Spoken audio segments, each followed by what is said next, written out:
Bom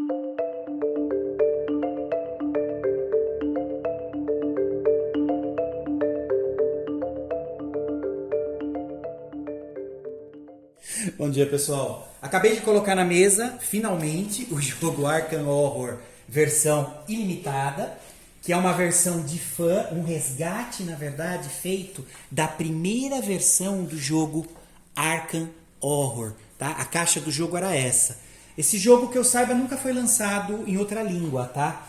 O legal é que esse resgate de fã, além de recuperar todos os arquivos, eles também corrigiram várias coisas, texto, algumas regrinhas que eu não vou dizer que estavam quebradas, mas que precisavam de alguns ajustes até de design nas cartas, na estrutura, foi feita. Foram reescritas regras com alguns pequenos ajustes para essa versão. O legal é que está tudo traduzido também, eles fizeram questão de traduzir tudo isso para o espanhol. E para a gente ficou bem melhor para se jogar, né? Quem quiser obter os arquivos ou pegar mais informações de toda a equipe que fez esse trabalho, é só visitar esse imprimir e jogar.com. Lá vocês obtêm mais informações, ou mesmo lá no Board Game Geek em inglês, para quem preferir.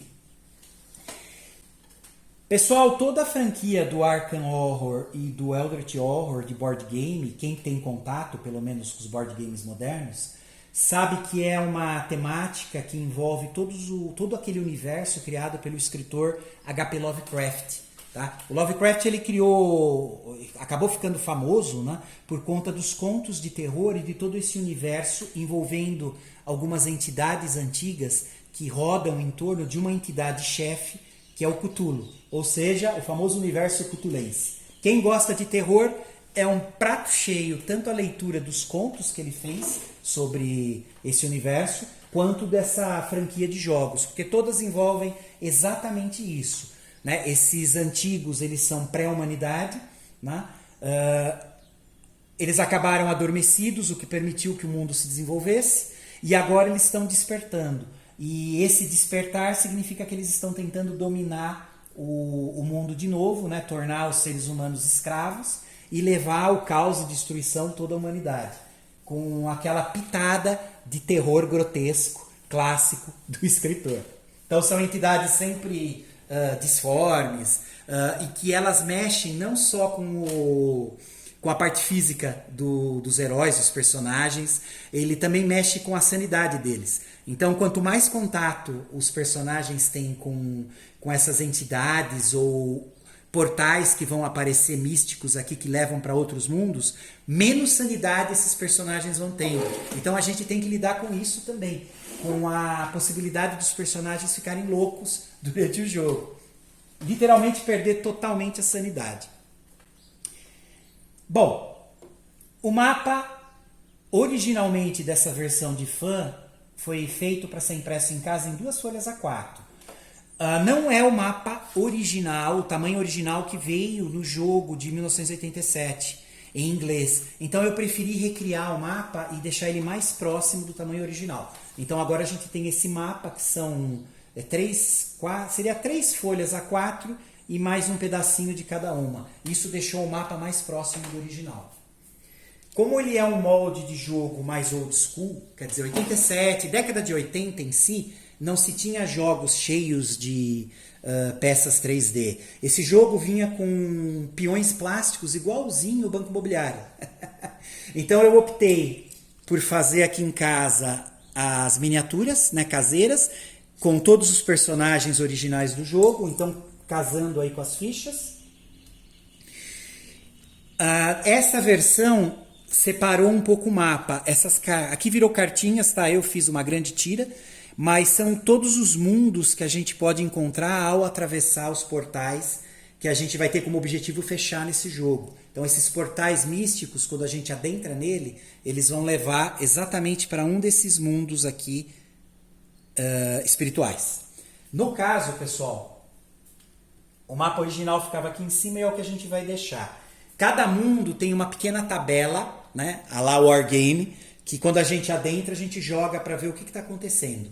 A gente não vai precisar usar as cartas pegando e lendo aqui na frente, porque na verdade o manual e o próprio jornal de Arkham que veio já tem toda a descrição aqui. Então a gente só precisa ler. A gente vai usar basicamente dessas cartas só o posicionamento da miniatura quando entra no portal. Entrou no portal no jogo, a gente posiciona no mundo aqui correto, que no caso, ó, o mundo da outra dimensão.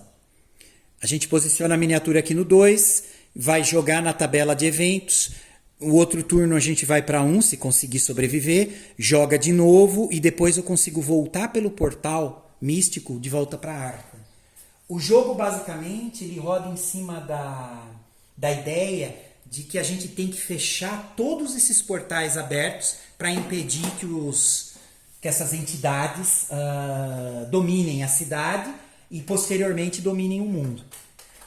Existe um saco de monstros ao estilo Wargame, então a gente precisa aqui de vários monstros colocados, são aqueles famosos marcadores. Deixa eu pegar um aqui, aí a gente apresenta como que está descrito.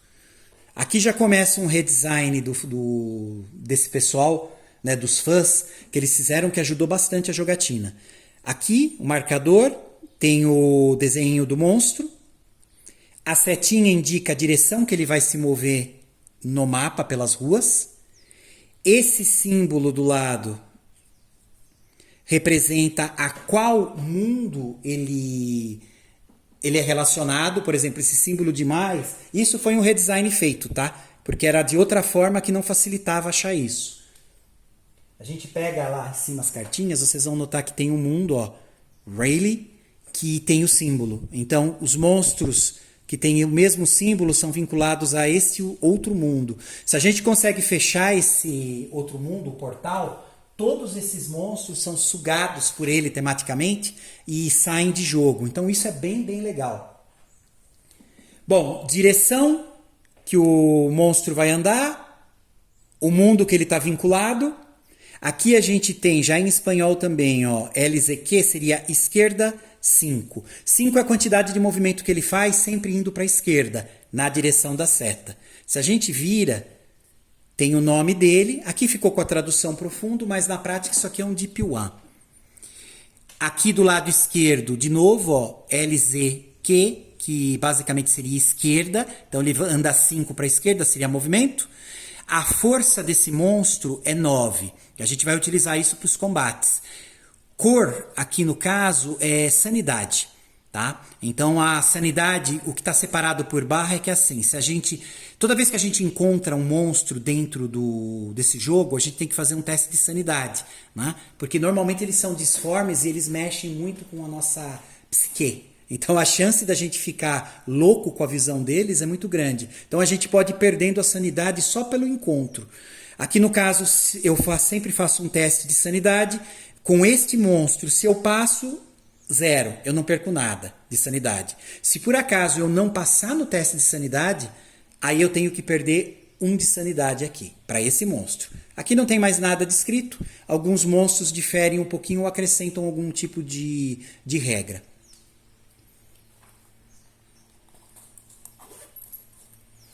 Existe um deck de cartas, tá, pessoal? Na verdade, vários. A gente tem aqui um deck de habilidades, que a gente vai sortear uma para cada personagem no início. A gente tem um deck de caridade, tá? Cada um vai começar com uma carta dessas, que na prática são cartas iguais.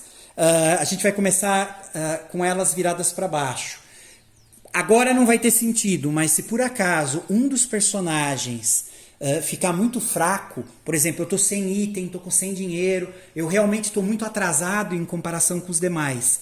Eu posso vir aqui para a missão de Dagon, né, que seria como um grupo de religiosos, e ali eu posso pedir uma caridade. Tá? Aí tem as regrinhas para isso. Normalmente não se usa, pelo menos solo eu nunca utilizei, mas a gente pode pedir essa caridade lá, e aí em troca a gente vai virar essa carta de caridade que vai estar com a gente, e aí o monstro ou o portal próximo que a gente destruir ou vencer, a gente simplesmente não fica com eles como troféu, eles voltam para... Aqui no caso é como se a gente estivesse doando eles para a missão, né, pela caridade que eles nos fizeram. Então a gente aqui consegue dinheiro, vai conseguir às vezes algum item, objeto, então eles dão algumas coisas quando a gente está muito pobre. Aqui a gente tem 2 personagens que podem aparecer na história. Aqui a gente tem um deck de feitiços, porque sim, o feitiço faz parte desse jogo, então a gente pode lançá-los também.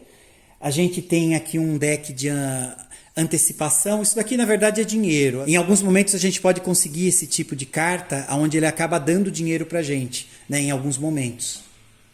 Ou durante um período. Aqui a gente tem um deck de objetos. A gente já vai ver eles. E aqui a gente tem o deck de portais. Então, assim, tem vários portais que vão começar a pipocar aqui, que a gente vai ter que fechar. No caso, pessoal, as regras desse jogo básico para solo, eles pedem para jogar com 3 personagens, pelo menos. Então, eu estou jogando com os 3.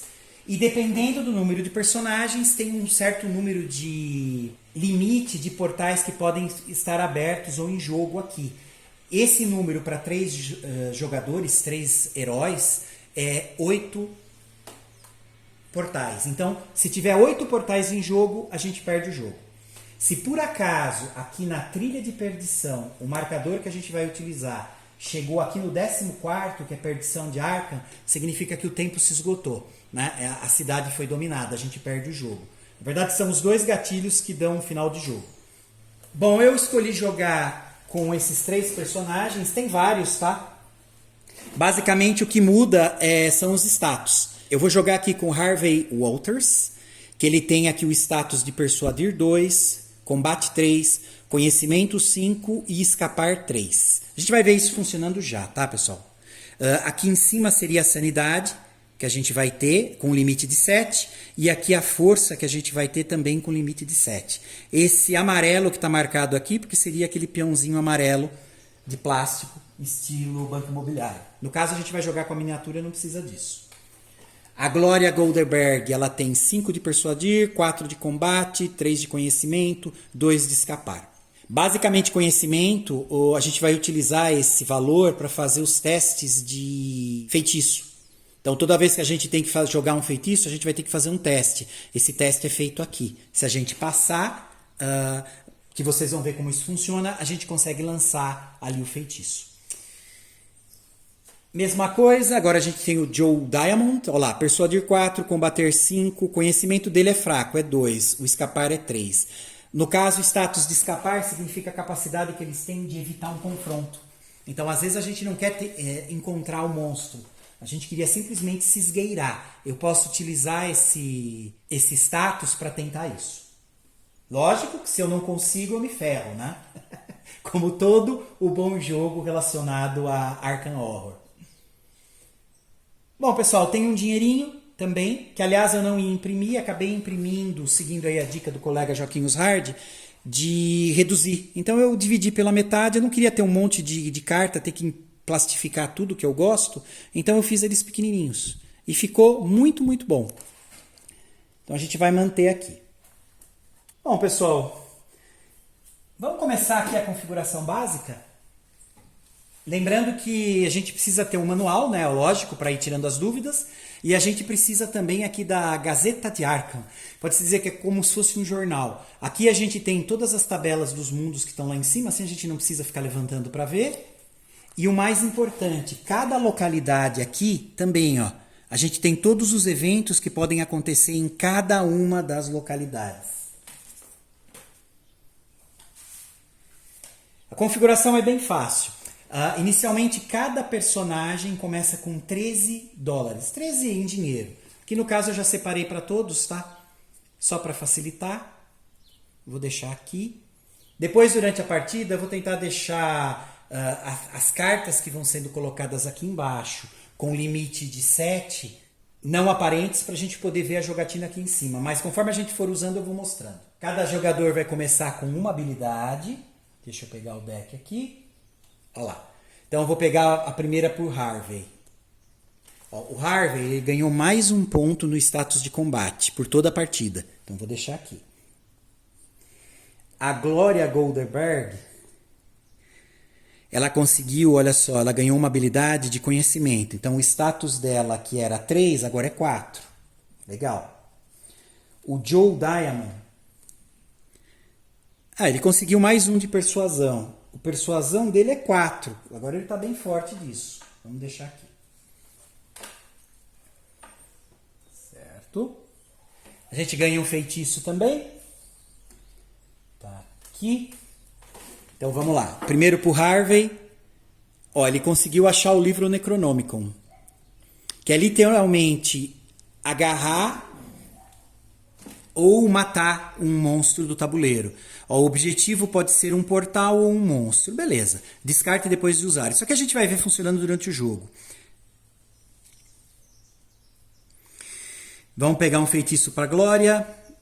Olha lá. Poder de Ibingaz. Cordura é sanidade, tá? Por isso que as miniaturas dos monstros têm aquele cor. É que na verdade é simplificado de sanidade. Se eu conseguir usar esse poder, que eu tenho sempre que fazer um teste para saber se eu vou conseguir jogar o feitiço. Se eu conseguir, eu gasto 1 de sanidade. Aí eu ganho mais 7 no ataque mágico. Eu posso usar uma vez por turno. Aí eu tenho que virar a carta, no outro turno eu trago ela de volta. Vamos deixar aqui. Vamos ver lá o Joey. O Joey conseguiu aqui drenar o poder. Mesma história. Se eu conseguir utilizar, ele me custa 1 de sanidade e eu ganho mais 6 de ataque mágico. Certo? A gente vai pegar uma carta de caridade também, que é como eu falei no início, que essa informação foi um pouco mais difícil de conseguir. Essas cartas, elas são sempre iguais, tá? Olha só o que tem atrás. Compense a caridade com boas obras. O monstro seguinte ou portal vencido é devolvido à reserva de monstros ou ao maço de cartas de portais. Aqui, conforme a gente vai fechando os portais, quem fechou fica como se fosse um troféu. Aquele portal fica com ele, a cartinha.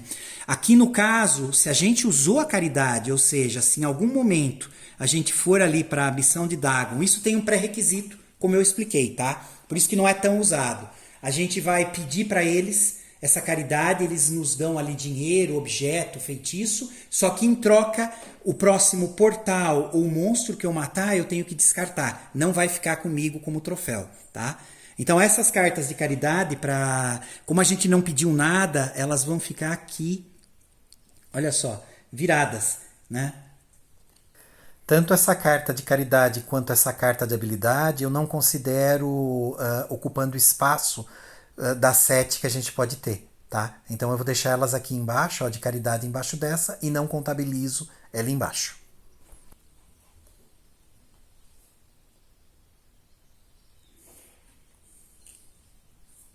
Pronto.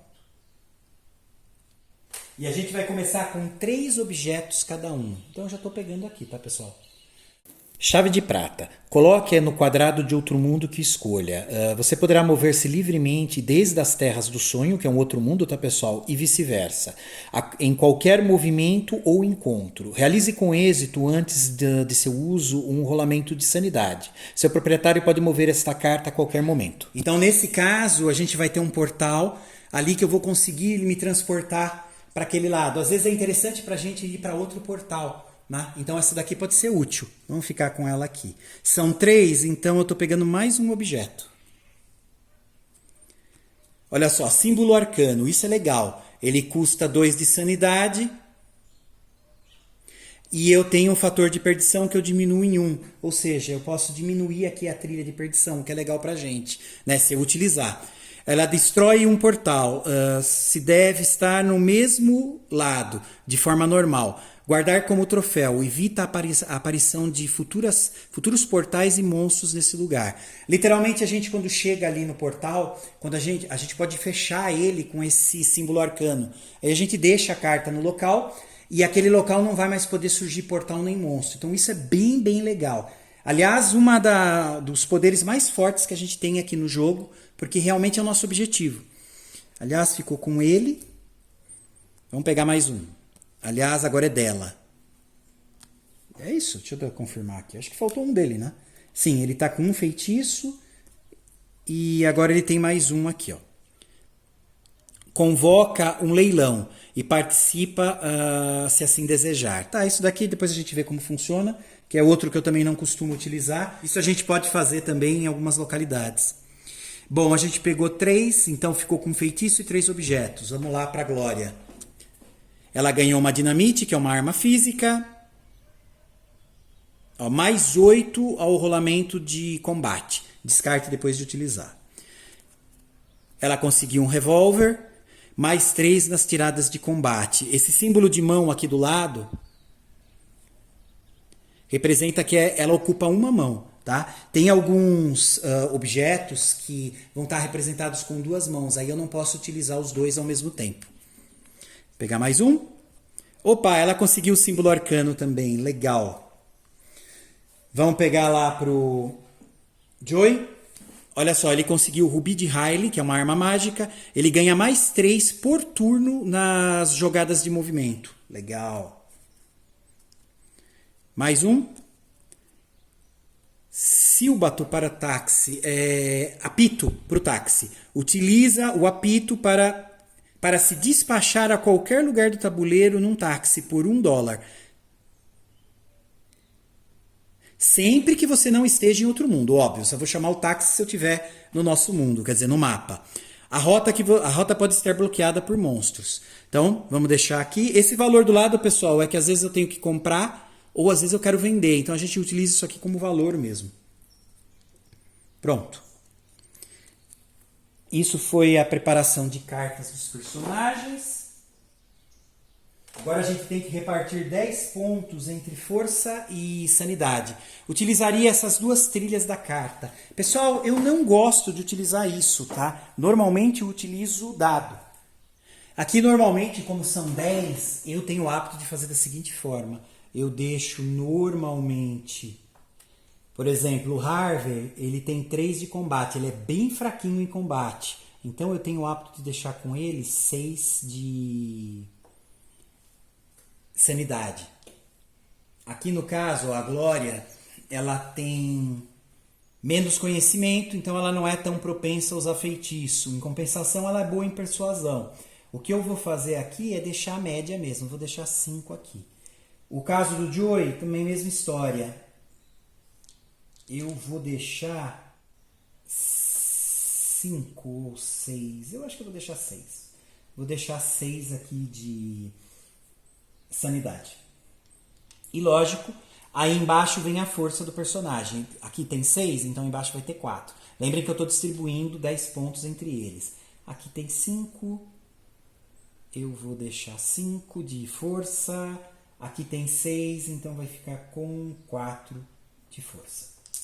Tá? Eu costumo jogar dessa forma, com os dados, do que fazer a marcação direto na ficha. Lembrando que eles têm o limite, cada personagem de 7, para cada um desses 2 status, tá? Da sanidade e da força. A gente começa com as miniaturas aqui na estação de trem, tá? Que é a localização 13.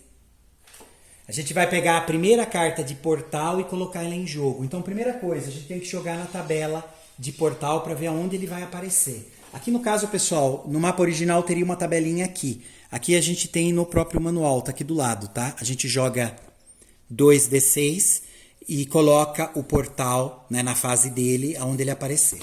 Se por acaso já tiver um portal naquela localização, aparece só um monstro. Então, olha só. Peguei aqui o primeiro portal, eu não vou olhar qual é. A gente vai jogar 2 dados. Deixa eu pegar aqui, ó. Deu 6, 7, 8, 9. A gente vai olhar aqui na nossa tabela de surgimento. Olha lá, 9 no bosque, tá? Então a gente vai pegar aqui o portal sem olhar para ele, ó, o bosque é o 9 e a gente coloca ele aqui. Aqui, pessoal, eu poderia colocar simplesmente dessa forma, tá? Já representa que está ali no bosque. Eu costumo utilizar a base que eu acabei tendo aqui para o Eldritch Horror, né? São umas bases que eu gosto de utilizar com a temática de Cthulhu, mas vocês podem deixar simplesmente assim que não tem problema nenhum, tá? Então eu estou usando uma base aqui 3D que eu tenho e o portal ele vai ficar aqui, ó.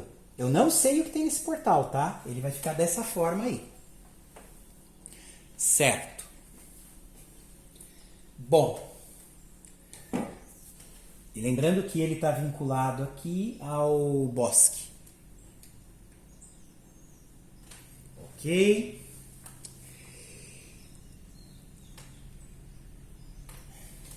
Então o primeiro portal já foi posicionado. Agora a gente vai pegar 3 monstros ali do saco de monstros e eles vão ficar nesse portal daí. Pelo menos por enquanto. Então eu tô sorteando, ó, já peguei 3. Deixa eu devolver um aqui. Vou pegar diferente. Pronto, vieram 3.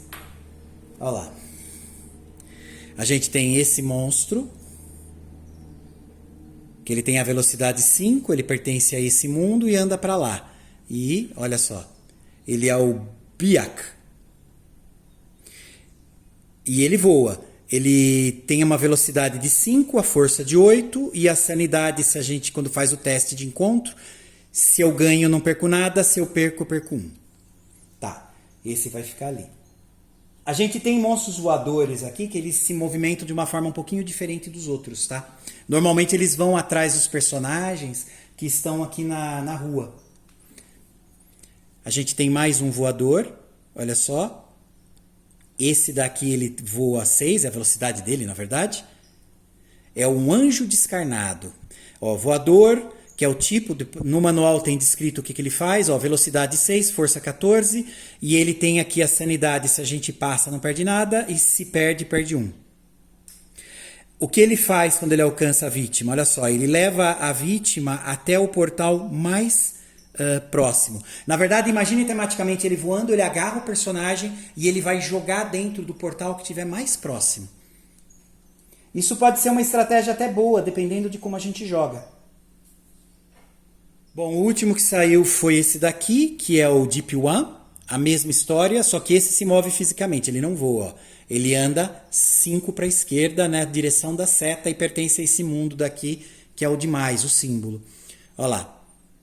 Anda 5 para a esquerda, força 9, e a parte de sanidade venci é 0, quando a gente encontra, ou se eu perder, eu perco 1. Ele também vai começar ali. Beleza. Agora sim, como entrou o primeiro portal, olha só. O nosso marcador aqui da trilha de perdição, ele vai para 1. Lembrando que se chegar em 14, a gente perdeu o jogo. Aqui no caso, pessoal, eu vou escolher a ordem que a gente vai jogar. A gente vai jogar então primeiro sempre com o Harvey, depois com a Glória e depois com o Joey. Lógico que dá também para se jogar escolhendo no turno quem vai fazer as ações, mas eu prefiro jogar dessa forma. Né? Um pouco mais padronizado para a época, que não tinha o hábito de dar tanta liberdade no jogo assim. Então aqui a gente já criou como eu vou jogar a sequência dos jogadores, né, dos personagens, e eu vou manter ela até o final. Bom, pessoal, basicamente é isso. A gente configurou tudo, já está com o portal ali ativo, os 3 monstros, e agora é começar o jogo. Eu não sei se eu vou utilizar esses porta-portais verdinhos 3D, que eu acho que pode atrapalhar a visão do mapa que vocês têm na gravação.